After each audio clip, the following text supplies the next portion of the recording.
नमस्कार। NH news में मैं ऋतु वासनिक आप सबका स्वागत करती हूँ। डालते हैं नजर नागपुर की 9 बड़ी खबरों पर। शहर में दुकानें रात 8 बजे तक खुली रखने का आदेश सरकार ने दिया है, लेकिन अभी भी व्यापारी वर्ग नाराज दिखाई दे रहा है। नागपुर राज्य सरकार ने सोमवार को एक आदेश जारी कर व्यापारियों को कुछ राहत प्रदान की है।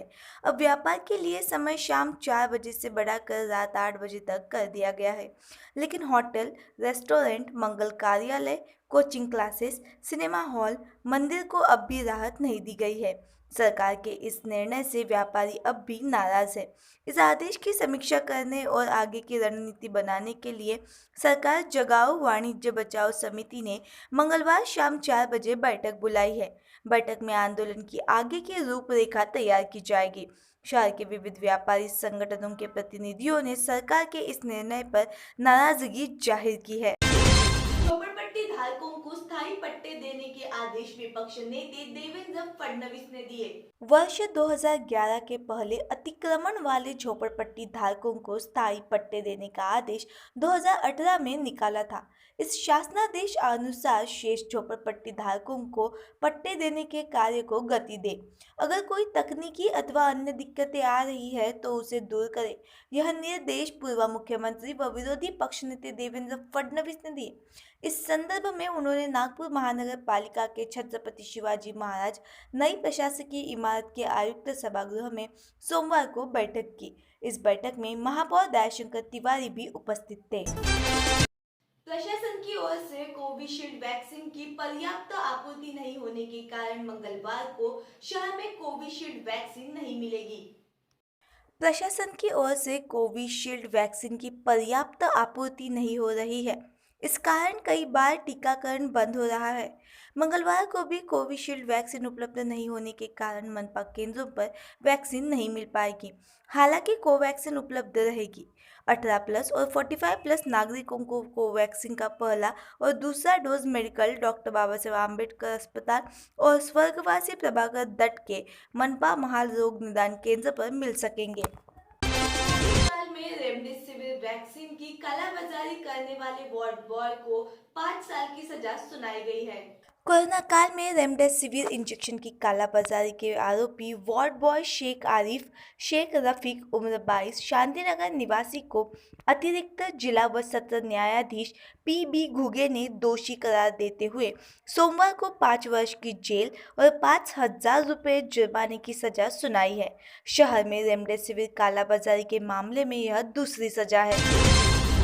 पत्नी को दहेज के लिए प्रताड़ित करने के लिए एक इंसान ने अजीबोगरीब तकनीक अपनाई। उसका कहना है कि बोर्ड पर लिखे सारे काम करे वरना मायके में जाकर आराम फरमाए।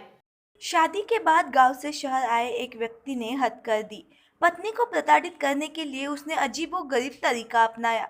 शाम को ऑफिस से आने के बाद वह बकायदा एक सूची तैयार करता था। इसमें अगले पूरे दिन के काम का ब्यौरा होता था। मसलन सुबह 8 बजे नाश्ता, 9 बजे झाड़ू पोछा, 10 बजे बर्तन धोना, 11 बजे खाना बनाना आदि आदि। पूरे दिन के काम की सूची वह एक बोर्ड पर लिख देता था। अगर उसके अनुसार काम नहीं हुआ तो पत्नी की शामत आ जाती थी। गाली गलौज और मारपीट इसका दंड होता था। शादी के 2.25 वर्ष में पत्नी अजीज आ चुकी थी।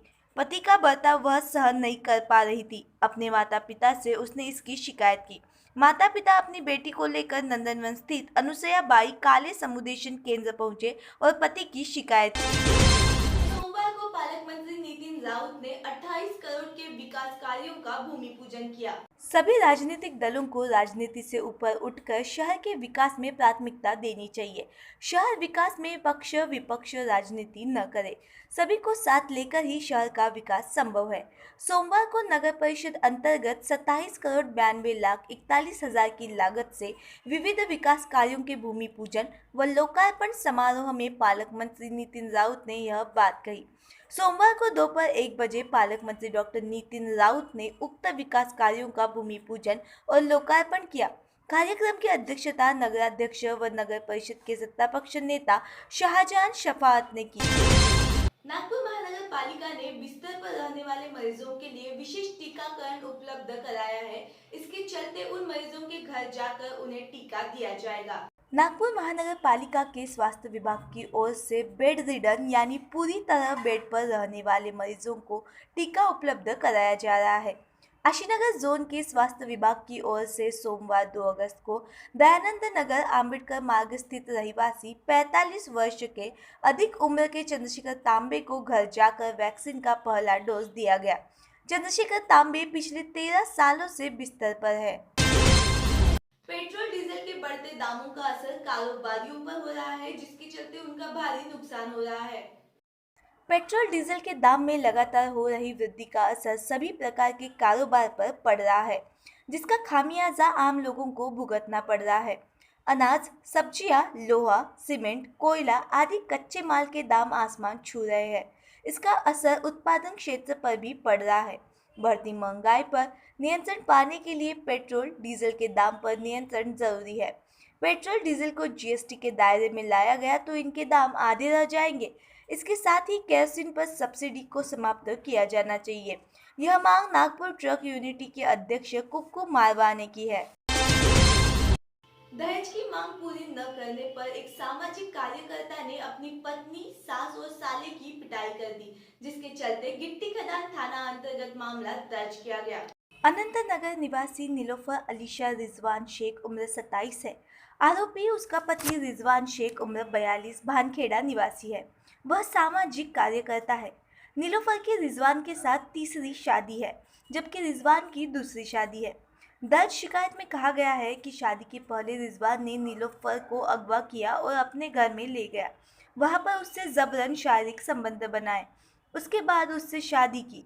वर्तमान में नीलोफर 2 माह के बच्चे की मां है। उसके बच्चे के दिल में सुराख है।